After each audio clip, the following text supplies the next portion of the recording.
नमस्कार, बहुत स्वागत है आप सभी का। आप देख रहे हैं बीएस टीवी और मैं हूं आपके साथ विवेक पांडे।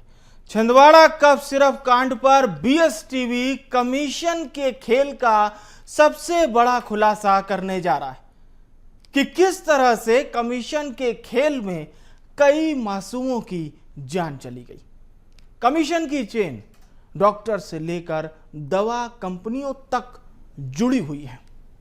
कमीशन के खुलासे पर आप देखिए सबसे पहले हमारी ये एक्सक्लूसिव रिपोर्ट, इसके बाद एक खास पैनल के साथ चर्चा की शुरुआत करेंगे।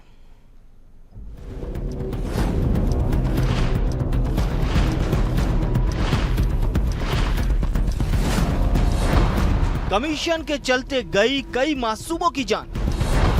प्रोपेगेंडा दवा पर चल रहा कमीशन का खेल। छिंदवाड़ा में मासूमों की मौत के मामले में बीएस टीवी ने पड़ताल की तो चौंकाने वाले खुलासे हुए।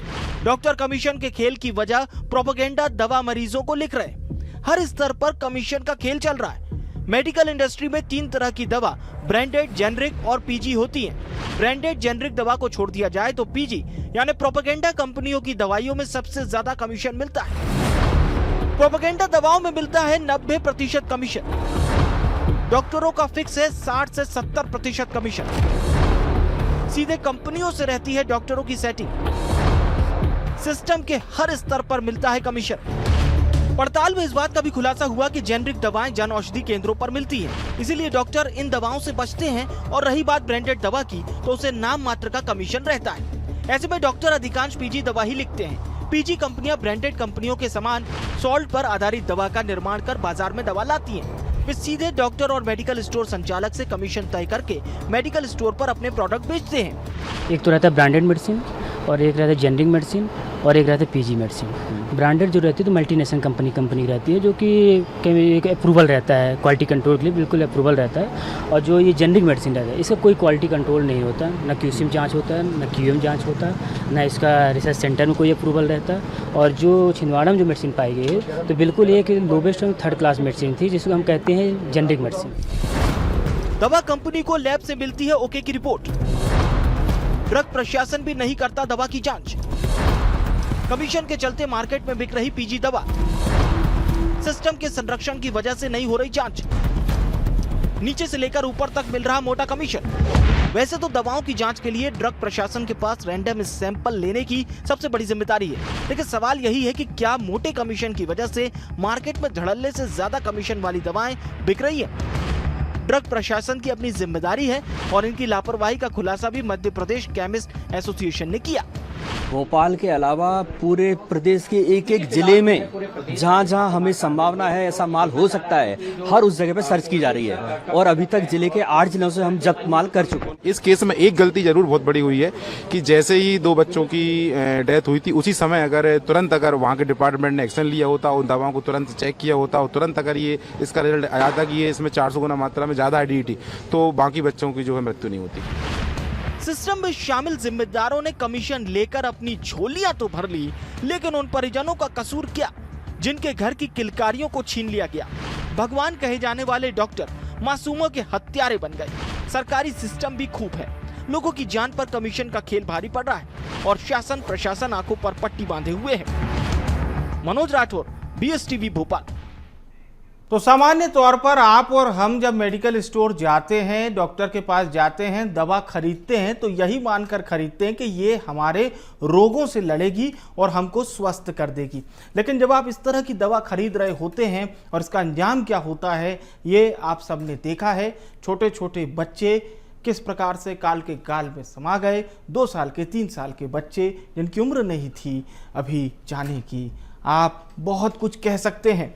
हमारे साथ इस वक्त 3 खास मेहमान चर्चा के लिए जुड़ चुके हैं। डॉक्टर यशवीर गुर्जर जी हमारे साथ जुड़ रहे हैं, उपाध्यक्ष हैं जूडा एसोसिएशन के, स्वागत है आपका। राजन नायर जी हमें ज्वाइन कर रहे हैं, संयोजक हैं स्टेट फार्मा एसोसिएशन से। डॉक्टर एसके सक्सेना जी हमारे साथ जुड़ रहे हैं, रिटायर्ड सिविल सर्जन हैं।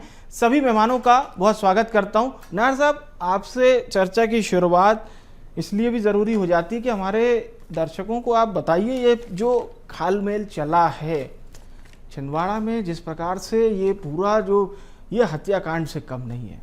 20 बच्चे जिस प्रकार से उनकी डेथ हो गई, ये कफ सिरप जिसे बच्चों की औषधि बनना था, लेकिन उसने क्या असर कर दिखाया ये हम आप देख रहे हैं।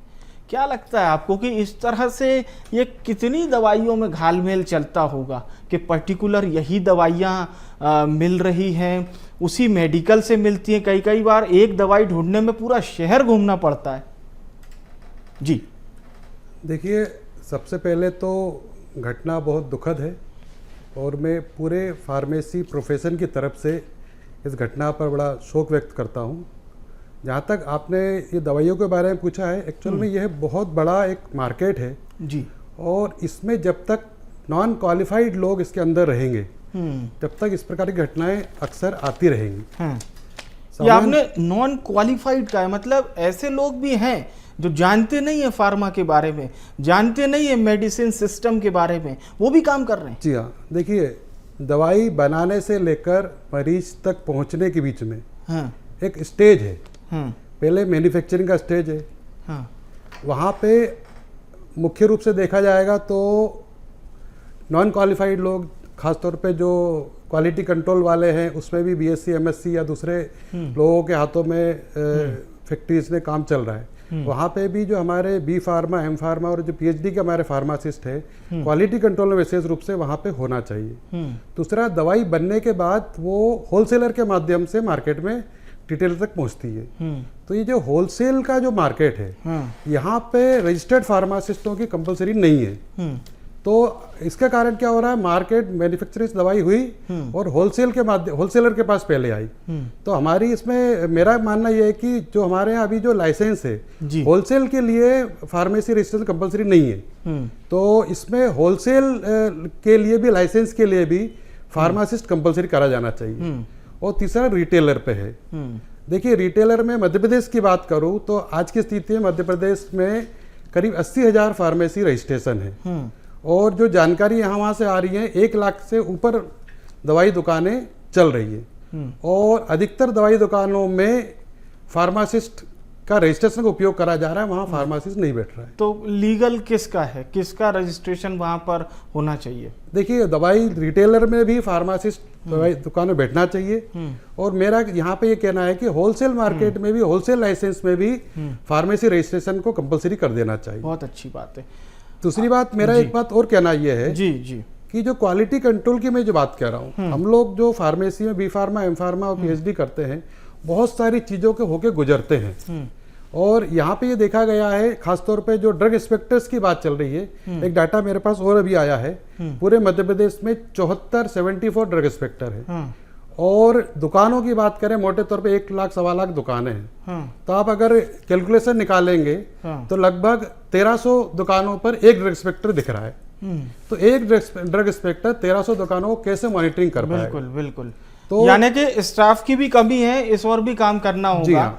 अब एक बात और अंदर जाएंगे जी। तो ड्रग इंस्पेक्टर की भर्तियों में भी बीएससी और एमएससी वालों को क्वालिफाइड माना जाता है। मेरा यहाँ पे कहना है, चूंकि मैं फार्मेसी बैकग्राउंड से हूँ, तो ड्रग इंस्पेक्टर की भर्ती में स्पेसिफिक रूप से फार्मेसी बैकग्राउंड के लोगों को ही रखा जाना चाहिए। अभी मतलब यहाँ पर सबसे बड़ी जरूरत है बेसिक स्ट्रक्चर पर काम करने की। जिस प्रकार से आग लग जाती है और हम लोग पूरी तरह से पानी लेकर अपने तरीके से आग बुझाने में जुट जाते हैं, पर कहीं ना कहीं आपने बेसिक स्ट्रक्चर की बात कही है, ये जरूर समझने वाली बात है।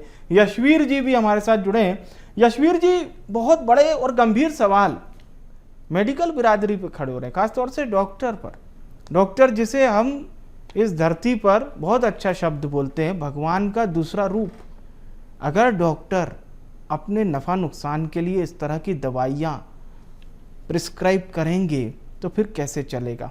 डॉक्टर्स को पता तो रहता है कि भाई ये सिरप, ये आई ड्रॉप या फिर जो भी आप लोग दवाइयाँ प्रिस्क्राइब करते हैं, अलग अलग आपके विशेषज्ञ, उन्हें पता तो रहता है साहब कि इस दवाई में ये मात्रा ज़्यादा है, मरीज़ को नुकसान हो सकता है। कहीं ना कहीं डॉक्टर्स को इस बात का ध्यान रखना था। जी, मुझे बुलाया इस प्रोजेक्ट के लिए। जी, जैसा कि आपने प्रश्न किया कि डॉक्टर को सतर्क रहने की जरूरत है और डॉक्टर को पता रहता है कि मात्रा क्या है, तो ये बात पूर्णतः सही नहीं है। देखो, डॉक्टर को क्या पता रहता है? डॉक्टर को पता रहता है कि वो दवाई जो लिख रहा है उसमें वो कौन सा ड्रग देना चाहता है। जैसे कि मान लीजिए हम खांसी की दवाई की बात करें तो बहुत सारे ड्रग मार्केट में, एम्ब्रोक्सोल है, डेक्स्ट्रोमेथासोन है, फेनाइलेफ्टिन है, तो इनका हमें पता है कि हम जो दवाई दे रहे हैं उसमें डेक्सट्रोमेथार्फान है या एम्ब्रोक्सोल है, ये किसको देनी चाहिए, कितनी मात्रा में देनी चाहिए। ये अगर इसमें हम गलती करते हैं, किसी को कुछ और दे देते हैं या ज्यादा मात्रा में दे देते हैं, तो वो बिल्कुल हमारी गलती होगी। मगर अगर इस केस में हम देखें तो डॉक्टर ने गलत दवा नहीं लिखी, गलत मात्रा में नहीं लिखी। अब उस दवा में एक तो होती है दवा, एक होते हैं उसके सहायक जो उसमें मिलाए जाते हैं उस दवा को पूरा एक कंप्लीट करने के लिए। वो सहायक में जनरली इन दवाओं में सॉर्बिटॉल डाला जाता है, लेकिन सॉर्बिटॉल महंगा है, तो कंपनी अपना खर्चा बचाने के लिए सॉर्बिटॉल की जगह पे DEG का डाइथाइल ग्लाइकोल, जो कि मेन कल्प्रेट है हमारे केस में, वो मिला देती है। और इस केस में यही हुआ है, जहां WHO का रिकमेंडेशन है कि 0.1% ही DEG होना चाहिए, वहां इन दवाओं में जो ये इस कंपनी की जो तमिलनाडु बेस्ड कंपनी है, इसकी दवा में 48.6% DEG पाया गया है। अब ये डॉक्टर कैसे पता कर सकता है? ये तो डॉक्टर सिर्फ ड्रग बता सकता है, उसमें सहायक में क्या मिलाया गया है और वो किस मात्रा में मिलाया गया है, ये डॉक्टर की रीच के बाहर है। ये जैसा कि अभी जो बोल रहे थे और पहले वो उन लोगों मतलब वो बिल्कुल सही बोल रहे थे कि ये तो जो फार्मेसी वाले हैं, जो ड्रग कंट्रोलर्स हैं और जो दवा की गुणवत्ता को चेक करते हैं, ये उनका काम है।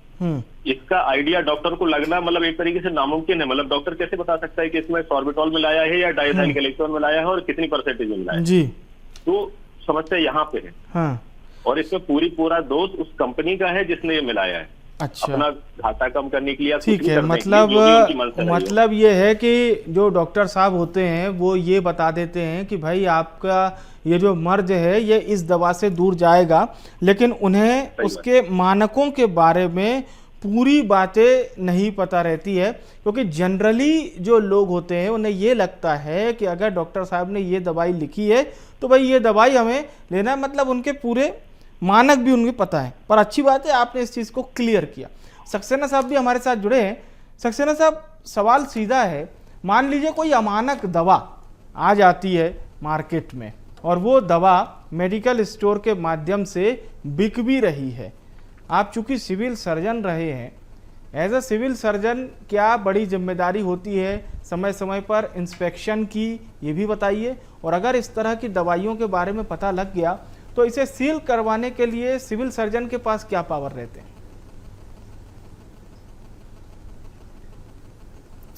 देखिए, सबसे पहली चीज़ तो ये है, एक बड़ी दुखद और त्रासदी घटना है ये जी।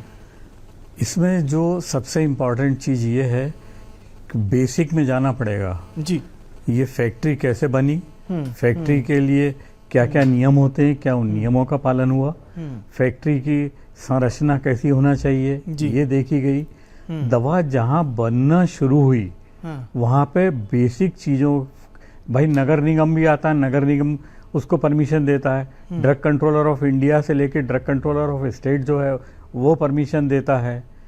क्या इन सब परमिशंस में ये सब चीज़ें निहित थी कि वो, और Indian drug and cosmetic act 1940 है जी, क्या उनके सब नियमों का पालन हुआ?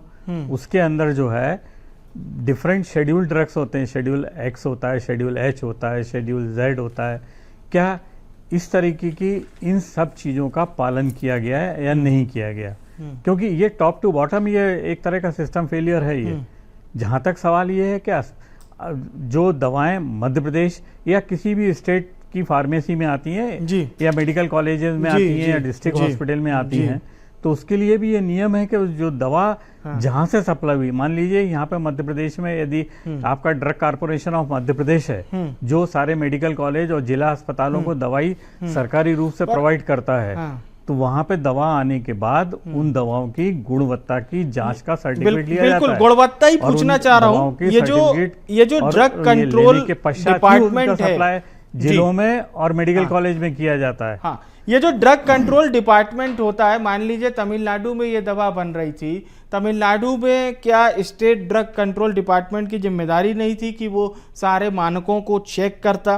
फिर इसके बाद अगर मध्य प्रदेश में निर्यात हो रहा है तो मध्य प्रदेश में भी इसी तरह से इसकी जांच होनी थी। फिर मतलब ये सारे जो मानक पहले से तय हैं तो इसका प्रोसीजर भी तो होता होगा कि भाई ये दवा है तो इसको मान्यता हम इस प्रोसीजर पर प्रदान इंडिया को देखना होगा।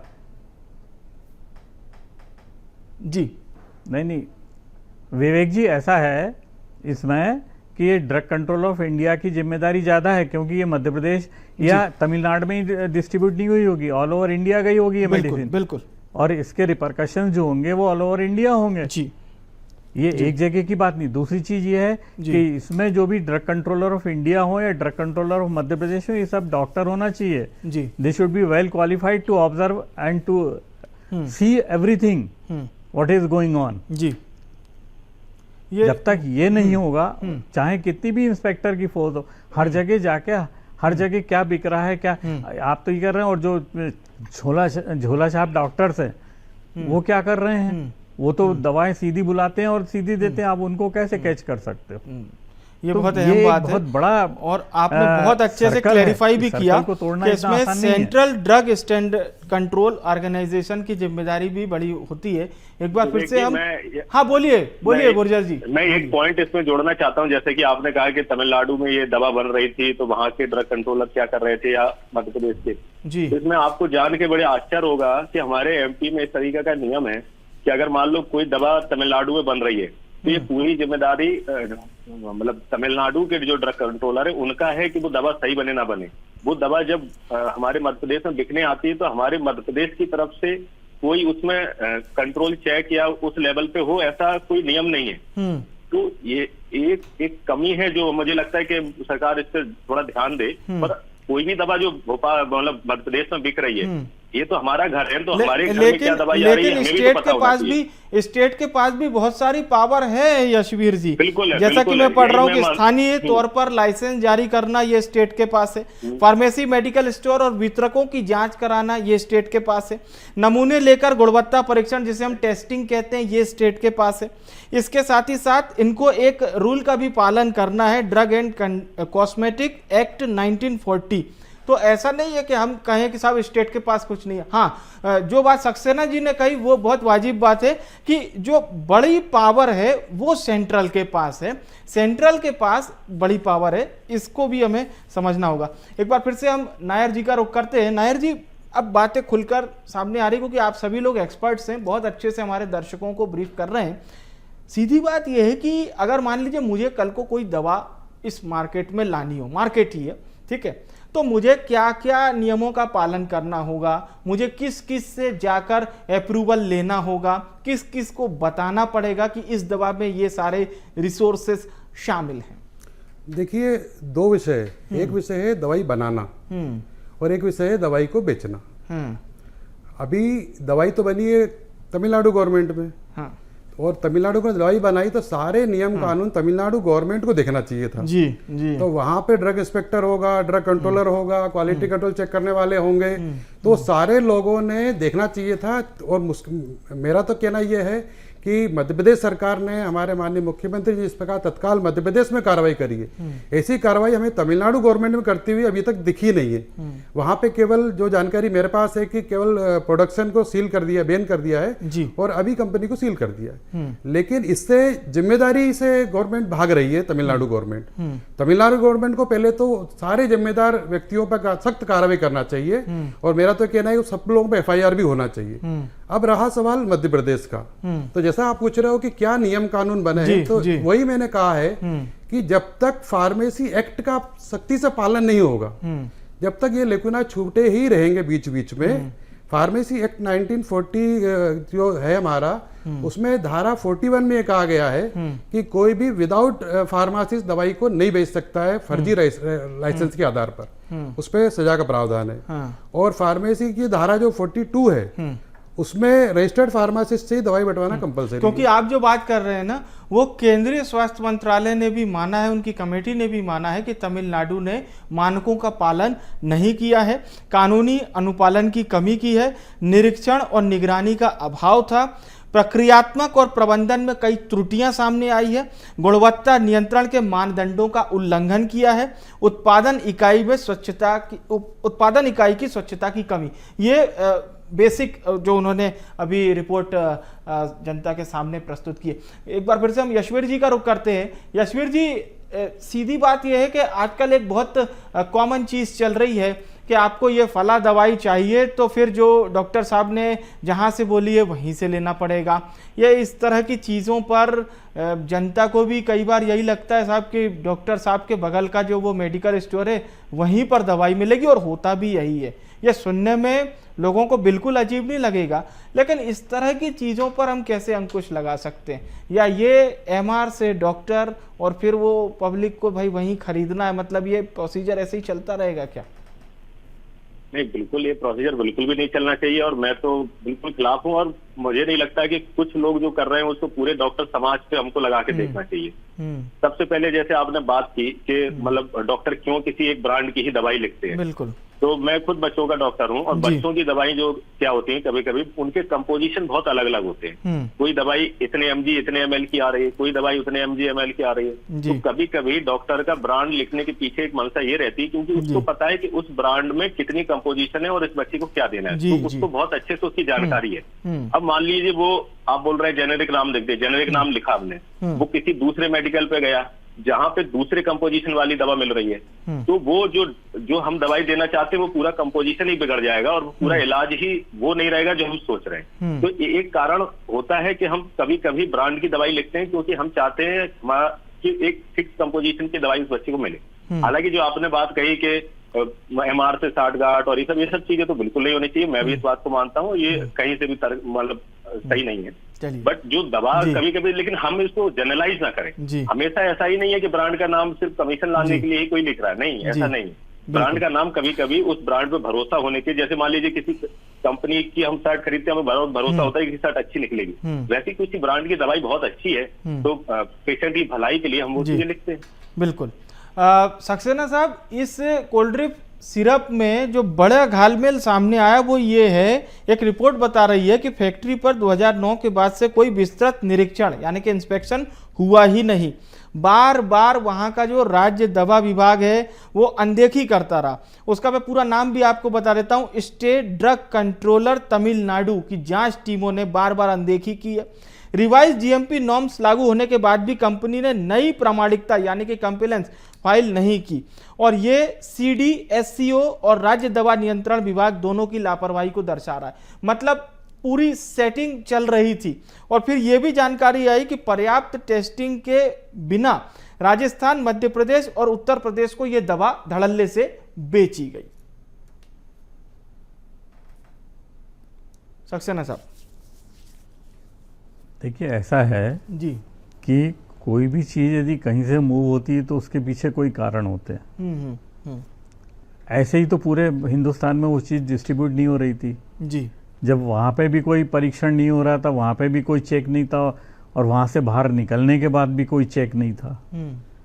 तो यदि कहीं भी कोई चेक नहीं रहेगा तो जिस आदमी को खाली बीमारी देख के दवा लिखनी है जी, वो कैसे उसके ऊपर चेक कर सकता है जी। अब आपको इसी जो आपने बताया कि जो केमिकल यूज़ होता है उसमें it is a industrial chemical जिसका नाम है डाइएथिलीन ग्लाइकॉल जी। ये डाइएथिलीन ग्लाइकॉल 1985 में ऑस्ट्रिया में जो है ये वाइन के अंदर यूज़ हुआ था और वहाँ पे कैजुअल्टीज हुई थी 1985 में ऑस्ट्रिया में भी। तो ये इंडस्ट्रियल केमिकल जो एक पेंट बनाने का काम आता है, जिसके लुब्रिकेंट बनते हैं, जो वाइपर्स वगैरह में यूज़ होता है और एंटी फ्रीजेंट है, तो ऐसे जो मतलब जिसका दवाओं के से कोई लेना देना ही नहीं है बेसिकली, वो चीज़ दवाओं में मिलाना मतलब ये जहर देना। बिल्कुल। और ये इस तरीके का ये चेक करने का काम जो है, ये चेक करने का काम है ऊपर से नीचे तक हमारे ड्रग कंट्रोलर और ड्रग इंस्पेक्टर की जो पूरी टीम है, क्योंकि ना तो इसको रिटेलर कर सकता है, ना यहाँ पे स्टॉकिस्ट कर सकता है, ना इसका चेक डॉक्टर कर सकता है। ये वहां से कायदा तो ये होना चाहिए जब वो ये तैयार होती है तो इसका एक सैंपल जो है ड्रग कंट्रोलर के पास जाना था। सही और स्पष्ट बात आपने कही कि बड़ा सवाल यही है कि फिर हमारे ड्रग कंट्रोलर कर क्या रहे थे, तमिलनाडु के ड्रग कंट्रोलर कर क्या रहे थे? अगर वो कुछ बेस्ट काम कर रहे होते तो कम से कम हम बच्चों की मौत पर बात तो नहीं। इसके साथ एक चीज जो मैंने आपको और कही विवेक जी, विवेक जी इसमें एक और इम्पोर्टेंट बात है, वो ये है कि मध्य प्रदेश शासन हाँ। बहुत सजग रहता है। और मध्य प्रदेश शासन का एक पुराना नियम भी है जी। और वो नियम ये है कि मध्य प्रदेश में जितनी भी दवाएं जिला चिकित्सालय या मेडिकल कॉलेज में डिस्ट्रीब्यूट की जाए, ठीक है, उनको जहां से ये सप्लाई होती है, मान लीजिए यहाँ का अब समय समाप्ति की घोषणा हो चुकी है। मैं बहुत माफी के साथ इस चर्चा को यहीं खत्म करूंगा और आप सभी मेहमानों का बहुत बहुत धन्यवाद करूंगा। शुक्रिया हमारे साथ जुड़ने के लिए। तो लगातार BSTV की ये पड़ताल जारी रहेगी। आप देखते रहिए BSTV। नमस्कार।